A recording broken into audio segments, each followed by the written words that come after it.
Hey everyone, welcome back. I'm Michael and we're going to be getting right back into some more Reddit stories. If you enjoy the video, make sure to leave a like and subscribe. Now, without further ado, let's begin. This story was posted by a throwaway account in the Relationship Advice subreddit. The post is titled, "My semi-disabled mother moved in with me. My boyfriend hasn't been handling it well. I want to try to be as brief as possible, but there's a bit of nuance. I'm an only child to a single mother. My parents divorced when I was very young and my mom raised me. I'm very aware of the sacrifices she made to ensure I succeeded in life, despite how poor we were. About 5 years ago, my mom had a stroke and a series of TIAs. These changed her personality somewhat and caused some mobility issues. She doesn't exactly qualify for disability because she is still able to walk around and take care of herself. She could theoretically hold a job, etc. She has about a year and a half until she qualifies for Social Security. My mom started her own baking business in 2019 after working as a baker for 20 years. This obviously failed in 2020. She coasted for a bit before becoming the live-in caregiver for my grandmother until she died, and then the executor of my grandmother's estate. That brings us to now. She was living in my grandmother's house, which sold. She found herself with nowhere to stay and no income. I live with my boyfriend in a 2-bedroom, 1-bathroom apartment. We have been dating for 2.5 years. I am very much the breadwinner. I estimate that I pay around 80% of household expenses. I make $50 an hour, he makes $21.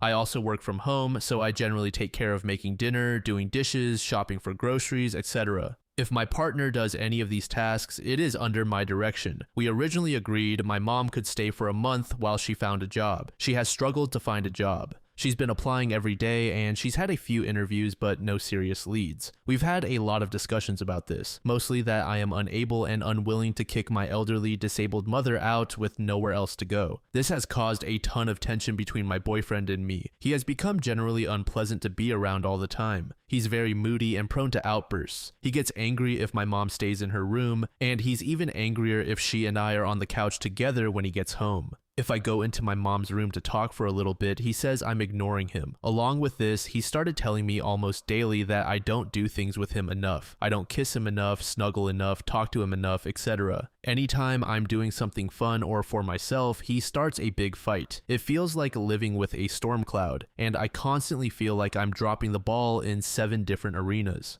This all came to a head this weekend because he was driving me to a photo shoot. I had been working on making this big, elaborate costume, and a friend volunteered to take some pictures of me wearing it. I can't emphasize how meaningful this was to me. During the drive, he decided this was the time to tell me that he would never tell me to kick my mom out, but he's really angry that I haven't done it already, and that I should be on team us more than team someone else. I understand that a relationship should be a priority, and my mom has been with us almost 5 months. I don't think this is an easy situation or one that he isn't allowed to have feelings about, but the fact that he seems to genuinely believe I should kick my elderly disabled mother out into the street really shocks me. It also makes me question our future. If this is how he's acting over a family member needing our spare room temporarily, what would happen if we had a special needs child? Or if something happened to me? I'm a big believer that a good relationship should thrive even in times of crisis. How do I handle my boyfriend's strong feelings without telling my mother to leave? Update. Thank you so much to those who offered advice on my previous post. So much of it has been really helpful. I did my best to reply to comments and I was surprised by all the responses I got. So much has happened since I posted this, and I feel there was some information that I excluded from the original post because it felt irrelevant at the time, but now it seems relevant. First, I kind of want to elaborate on my mom's behavior while living with us. This didn't originally feel relevant to this post because my mom really feels like a fixed point to me, like she's going to behave how she behaves. That doesn't change that she's my mom, and I feel I have a responsibility towards her as long as she isn't violent or outright abusive. Also, I am pretty desensitized to my mom's quirks. I've been dealing with her my whole life. It doesn't really occur to me to think critically of her behavior. My mom is really manipulative and I am easy to manipulate. She is the type of person who will make small, seemingly innocuous comments that, over time, kind of create a new reality if you are around her frequently. So over the time she lived with us, she really made me feel that 65 is very, very old, and it's unreasonable to expect a 65-year-old to take care of herself. She also basically didn't take care of her personal hygiene hygiene. It was very hard to get her to shower, to the point where she would smell terribly. It was hard to be in a room with her. I would of course beg her to shower, and every time it was a very long, drawn-out, dramatic, and emotionally intense scene. She would cry, sob, she would tell me she'd promised to do it in the morning the following day, and then the next day she'd be throwing up sick.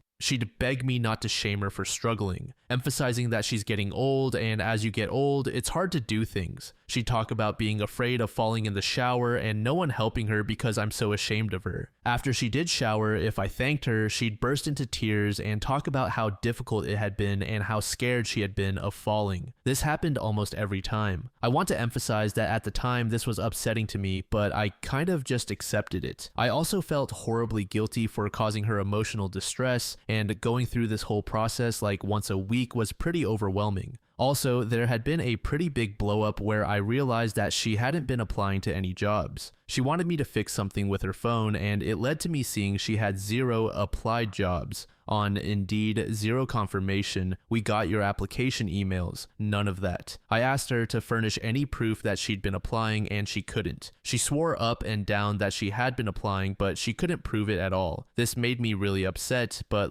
she still had nowhere to go, and she's still my mom, so I didn't really know what to do. I started making her show me every morning the job she had applied to. Afterwards, she did this voluntarily every morning. I had been told when she first had her series of TIAs that she needs to go on short, frequent walks. Otherwise, she will experience blood flow issues that cause things like numbness in her limbs. She barely moves at all, so much that her leg muscles are very atrophied. I have offered to go on walks with her, buy her a walker, etc., but she always declines. It's worth noting that I work from home, so I was around her constantly. She was the only person I talked to, sometimes for weeks, and when my boyfriend came home, he was usually really short-tempered. So for me, this created a reality where my mom was feeble, elderly, shouldn't be expected to care for herself, trying her best, and my boyfriend was pissy, irritable, mean, kind of ungrateful about everything I did for him and for our relationship. My mom would comment frequently about how hard I work to have dinner ready when he gets home and how he never appreciates it, how immature he seems compared to me. So for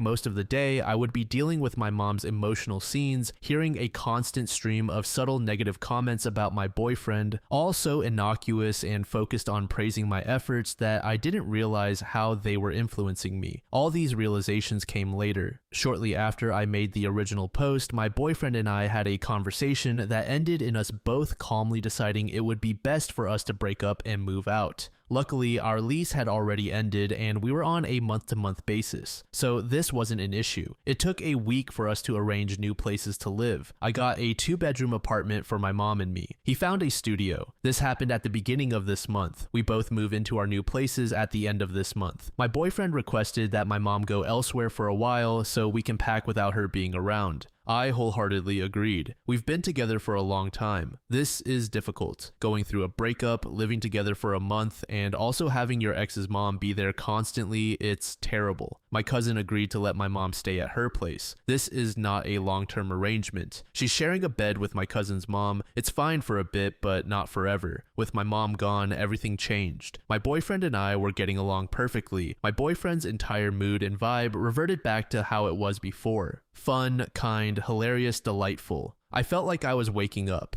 I had a few counseling sessions that helped me realize that most 65-year-olds do take care of themselves. My mom does have some issues, but a lot of the issues are within her ability to fix. She hasn't been trying to sign up for government assistance. She hasn't been trying to do anything. She hasn't even been taking care of herself at all. I realized through counseling and talking with friends and family that just because she's decided not to take care of herself doesn't mean I have to sacrifice my life to take care of her. I also had a lot of conversations with my boyfriend where we were able to really see how the other person was affected by all of this. He really now understands how this constant manipulation was causing me not to really see my mom and the situation clearly. He also understands that despite everything, she is my mom. And for my part, I really understand why he was just at the end of his rope and was acting like a jerk all the time. He was acting like a jerk all the time. He openly agrees he was, but yeah, I get it, I really do. He wasn't the problem. We definitely had some stuff to work on, and that was present before my mom moved in, but I think all that was fixable if we didn't have 6 months of me slowly being brainwashed and him slowly becoming the worst version of himself. I do have a lease which my mom is on for a year in the new place. I've decided that I will hold that lease for 1 year, after which I am moving into a 1-bedroom apartment alone. If in a full year she has not found a way to support herself, at that point it won't be me making her homeless. I can't keep supporting someone who makes no effort to support themselves, seems perfectly happy to have my life fall apart, and contributes nothing at all to our shared home. I'm happy to help her however she asks me to during the next year, but I can't set myself on fire to keep her warm, especially if she makes no effort.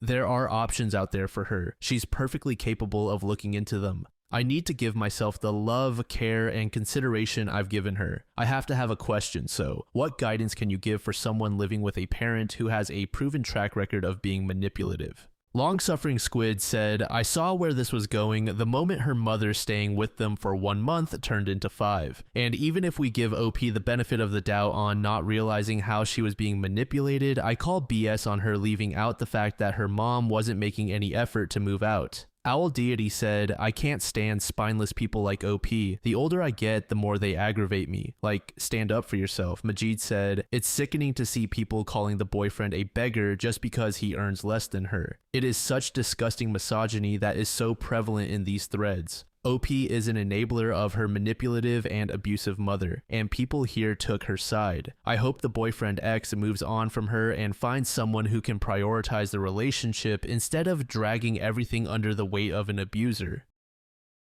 The second post was made in the AITA subreddit by a user named Normal Redditor. The story is titled, I told my dad that he chose between me and his fiancée when he prioritized her surgery over mine. I have had a rocky relationship with my dad. My parents married after I was born, hoping to provide a stable family for me, but they divorced when I was 11 after my dad went to rehab, and things only worsened from there. During rehab, he met his current fiancée, and they later had a kid. Since then, my dad has been mostly absent from my life. Whenever I have important events, he either has an excuse or doesn't show. I'd estimate he's been present for less than half of my events since their divorce. A few years ago, I was diagnosed with scoliosis, and initially, surgery wasn't needed. However, my condition got worse, and I was finally scheduled for surgery on November 20th of this year. I told my dad about it months ago, expressing how much I needed his support this time, and he promised he'd be there. But later, he texted to say he'd planned a vacation that would keep him away until mid-December, just as my recovery period would be ending. It broke my heart, but I accepted it. Then 2 hurricanes hit his vacation spot, and he told me he'd make it to my surgery. I felt a glimmer of hope.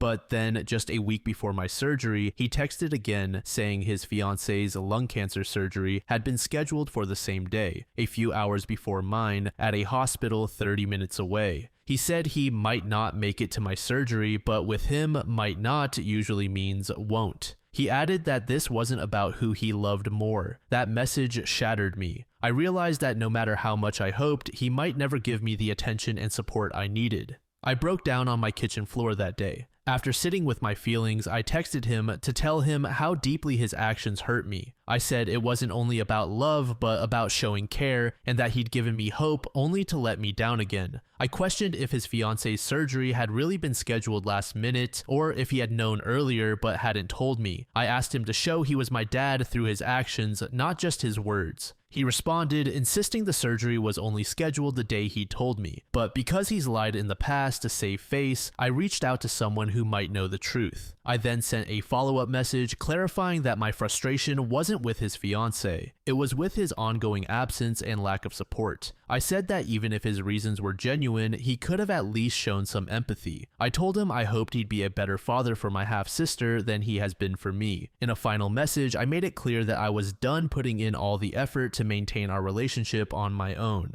I told him that if he wanted to be my dad, I would gladly be his daughter, but if he chose not to, I would be fine with that too. He hasn't responded, and honestly, I'd prefer he sit with what I've said. For once, I hope he really thinks about his actions and the impact they've had on me. So am I the asshole? Update. Hey guys, it's been a while. Thanks for your love. I've been dragging my feet on an update, but here it is. Surgery recovery has been great, and I've been in therapy since December, so my therapist knows everything about my dad. Can I just say it's weird seeing my story posted on other apps alongside Subway Surfers and woodworking? Love that people think my dad is a sperm donor and not a dad across all platforms. Senior night is on Valentine's Day, which I've told him about weeks in advance, saying games usually start at 7, but I would get to the school 30 minutes early since we will probably do it before the game. I texted his mom to ask him if he was going, and he texted her, "Oh, I never got a date, she doesn't tell me anything." Bullshit. I told her I'll go no contact if he doesn't go and will go low contact if he does go. If he wants to know, he can ask and write it in his calendar. I told my mom to stop staying neutral and tell me why he acts like this. The relationship is almost ruined, so there's no point in her trying to save it. He likes to play the victim, trying to make it sound like my mom doesn't want him around, using it as an excuse to make him look like a good guy. I've seen text messages from when I was younger of my mom trying to get my dad to make an effort. I see my mom in a new light now. She will be walking me down the aisle and doing my first dance with me. She sacrificed so much of herself for me. She is not only my mom, but also my dad. For non-Americans, senior night usually involves seniors and chosen people walking them across the floor. My dad walked me down for my fall senior night, but he will not be one of my people this Friday. I am desperate to keep contact with my sister. I know Mima will help me with that. I know that if his fiancé and he break up, he will do the same thing to my sister. Friday came and passed. My dad got upset when he realized I didn't want him to walk me across the gym floor. He, along with Mema and my sister, left during halftime. I left my dad a long voicemail and message on Friday for leaving, especially since my sister begged to see me and he refused her. I told Mama I was disappointed that she left when she knew what happens at games. On Monday, I finally sent him boundaries and blocked him. I know I'm going to cry later. This is going to be hard for me. Thanks for your support. It means a lot to me throughout this journey. Vivid Farm said, "It's heartbreaking to see a child try so hard for scraps of affection, and the parent just doesn't care. I noticed the father got off his butt when he was in the limelight of walking his daughter and having everyone think he's a great dad. When that limelight disappeared, he had a tantrum and left. He is going to really sulk when he finds out his daughter got married and he didn't get an invitation, and her mom walked her down the aisle." Inevitable Cup said, "Everybody has a point where they can no longer convince themselves that the neglectful parent cares. That was the surgery for OP.